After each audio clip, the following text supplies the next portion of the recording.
जे आम्ही मागल्या वेळी निवडून दिलेले ज्यांनी गावाचा अजूनपर्यंत एकदाही तोंड बघितलं नव्हतं. 100% मोलाचा निस्वार्थी योगदान असतं आणि तो गावाचा विकास चांगल्या प्रकारे करू शकतो. की कुठल्याही गोष्टी असू दे की धडपडून करणारा एक उमेदवार आहे आत्ताचा.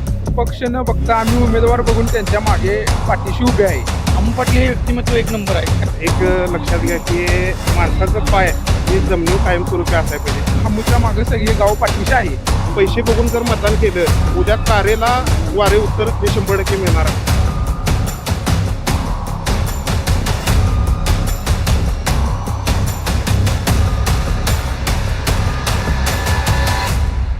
मी मार्मिक मध्ये तुमचं पुन्हा एकदा स्वागत. जिल्हा परिषद निवडणुकीचा आढावा घेत असताना आज आपण पोहोचलोय शे येथे आणि इथले काही ज्येष्ठ नागरिक आणि काँग्रेसचे काही कार्यकर्ते आपल्या सोबत आहेत. तर त्यांच्याकडून जाणून घेऊयात की त्यांच्या मनातील उमेदवार कोण आणि काँग्रेसच का. जरा काय सांगाल, इथे दोन विश्वनाथमध्ये ही लढाई चालू आहे. काय वाटतंय कोणत्या विश्वनाथाला गुलाल लागेल? मी शे मतदारसंघातील मतदार प्रदीप पाटील. मला जी ही जिल्हा परिषद इलेक्शन लागलेलं आहे ह्या इलेक्शनच्या माध्यमातून दिसून येते की विश्वनाथ पाटील हामो हे शे मतदारसंघाचे जिल्हा परिषदचे उमेदवार हे निवडून येतील यात काही शंकाच नाही. का विश्वनाथ उर्फ हमो पाटीलच का? कारण प्रत्येक गोष्टीत अग्रेसर असतात. प्रत्येक गोष्टीत गावातला कोणताही सामाजिक कार्य असू दे त्याच्यात त्यांचं 100% मोलाचं निस्वार्थी योगदान असतं. आणि असं कधी झालं नाही की राजकारणासाठी आजपर्यंत त्यांनी यात भाग घेतला, असं कधी झालं नाही. आम्ही गावचा सर्वे करत असताना, गावचा आढावा घेत असताना आम्हाला काही लोकांनी सांगितलं की हे वारकरी आहेत. हे खरं आहे का? पंढरपूरला जी पायदिंडी जाते त्यात तिथं एक बांधकाम चालू आहे आमच्या गावाचं. त्यात बऱ्याचपैकी त्यांचं मोलाचं योगदान आहे. देणगी वगैरे मोलाची आहे. केशर माध्यमातून त्यांनी भरपूर देणगी गोळा करून दिलेले आहे. परत इथून पायदिंडी जाण्यात त्यांचा मोलाचा वाटा आहे. वारीला प्रत्येक वर्षी दोघं नवरा बायको सगळ्यांची सेवा करतात. जिथं मुक्काम असेल तिथं जाऊन त्यांची पाय वगैरे दाबणे, सेवा करणे, औषध वगैरे विचारणे. त्याची मिसेस असेल म्हणजे आम्ही ज्यावेळी जातो त्यावेळी ऐकायला मिळतं की असं किंवा त्यांची सेवा वगैरे करतात. बरोबर. तुम्ही एकंदरीत विश्वनाथ कशा आहेत सांगितलं, पण विकास कामांचं काय येणार का? त्यांच्या मार्फत विकास कामं होतील का? 100% होणार. विकास कामात बोलाल तर तुम्ही आता बघाल तर युवा पिढीत आपल्या इथं कोणी उमेदवार नाहीत. जे जुने जाणते आहेत आणि सत्तेसाठी इकडे तिकडे जातात. पण हमो पाटील हा असा आहे की कुठल्याही गोष्टी असू दे की धडपडून करणारा एक उमेदवार आहे आत्ताचा. बरोबर. दादा तुम्ही एक ज्येष्ठ नागरिक आहे, तुम्हाला काय वाटतंय? हा मुळा सामाजिक कार्यात सगळीकडे हिरिरीने भाग घेतो आणि तो नवीन उमेदवार गावाला जे दिला आहे तो चांगल्यासाठीच दिला आहे आणि तो गावाचा विकास चांगल्या प्रकारे करू शकतो. बरोबर. एवढंच मी बोलू इच्छितो. काय वाटतंय त्या 7 तारखेला गुलाल लागेल का? लागणार की लागणार. बरोबर. धन्यवाद. आपल्यासोबत आणखी काही नागरिक आहेत. दादा काय वाटतंय तुम्हाला? 7 तारखेला गुलाल लागणार एवढं तुम्ही सांगतो. लागणार एवढी खात्री आहे तुम्हाला? जय बाळूमा. चला दादा तुम्ही काय सांगाल? तुम्ही एक ज्येष्ठ नागरिक आहात. मी जिल्हा परिषद सदस्यांचे मिस्टर सतीश कोरे. मी आता एवढं सांगू शकतो की जसं आम्ही आमच्या कार्यकाळात काम केलं तसं हमू 100% काम करणार आणि आमचा त्याला पूर्ण पाठिंबा राहणार. बरोबर. आणि हमू 100% निवडून येणार. धन्यवाद दादा. दादा तू एक तरुण आहेस, काँग्रेसचा कार्यकर्ता आहेस. आजकालचे युवक सगळे भाजप शिवसेना करतायत, हिंदुत्ववादीकडे वळतायत, पण तुम्ही एक समाजकार्याचा वाटा घेऊन चाललाय का? याचं कारण का? आम्ही मुळात हिंदुत्ववादीच आहे, पण पक्ष न बघता आम्ही उमेदवार बघून त्यांच्या मागे पाठीशी उभे आहे. आणि आम्हाला खात्री आहे की कमीत कमी 1500 ते 2000च्या लीडनं हमू 100% निवडून येणार. त्यात काही बदल नाही, काडीमात्रा बदल नाही.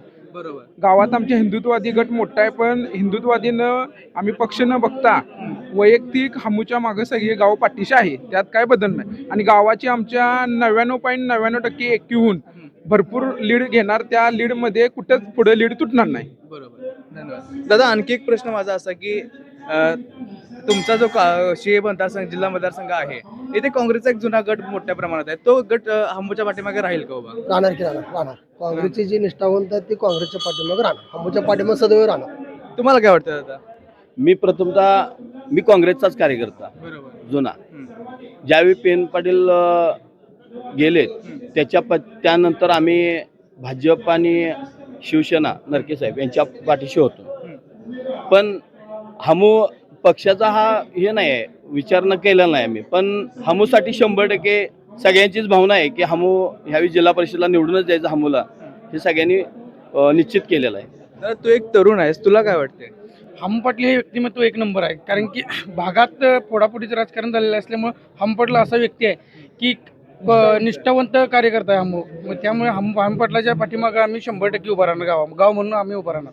गाव म्हणून तुम्ही उभे राहणार, पण विकास कामं होतील का? विकास कामं होणार ना. हम पाटील असा व्यक्तिमत्व आहे की विकास कामं 100% करणारा व्यक्तिमत्व आहे. बरोबर. तर तुम्हाला काय वाटतंय? हमू येणार 100%. येणार. 100%. पण काय एवढी खात्री काय तुम्हाला सगळ्यांना?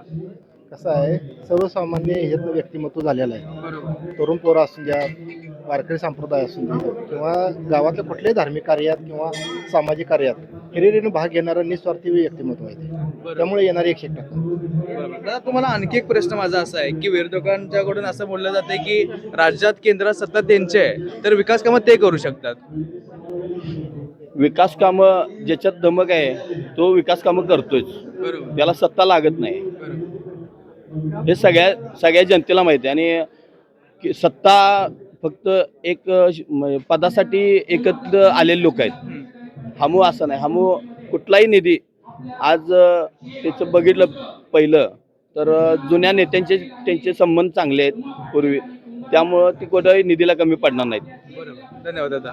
दादा, तू एक तरुण आहेस, तुला काय वाटतं येणाऱ्या काळात हमूकडून कोणती विकास कामं व्हायला पाहिजेत आणि हमूच का? एक लक्षात घ्या की माणसाचं पाय हे जमिनीवर कायमस्वरूपी असायला पाहिजे. जे आम्ही मागल्या वेळी निवडून दिलेले पंचकृषीतील पंचायत समितीचे उमेदवार असतील, त्यांनी गावाचं अजूनपर्यंत एकदाही तोंड बघितलं नव्हतं. गावावर इतक्यांदा महापुरासारखे मोठमोठे हे झाले किंवा कोरोनाच्या काळात काही मदत असेल तर हमू पाटलांनी तिथे पुढं होऊन तत्पर होऊन प्रत्येकाला मदत केली. तसंच वारकरी संप्रदायात त्यांचा मोठा वाटा आहे. दिंडीवेळी प्रत्येक वेळी म्हणजे टँकरचं नियोजन असेल किंवा येणार जाणाऱ्या भाविकांचं नियोजन स्वतः वहिनी म्हणजे हमू पाटलांच्या मिसेस वारकरी यांच्या पाय चिपून देतात किंवा त्यांचं जे लोकल आहे एकंदरीत ते खूप तळागाळापर्यंत आहे.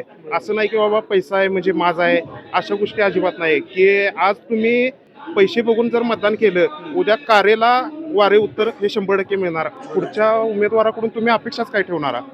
तो डायरेक्ट म्हणू शकतो की बाबा पैसे टाकलेत आणि मतदान केलेच, बाकीचं बोलायचं नाही विकास कामाशिवाय. हमूचं तसं नाही आहे. त्यांच्या दारापासून जावा, तुम्ही काहीही सांगा, उद्या ते काम मार्गी लागणार म्हणजे लागणार.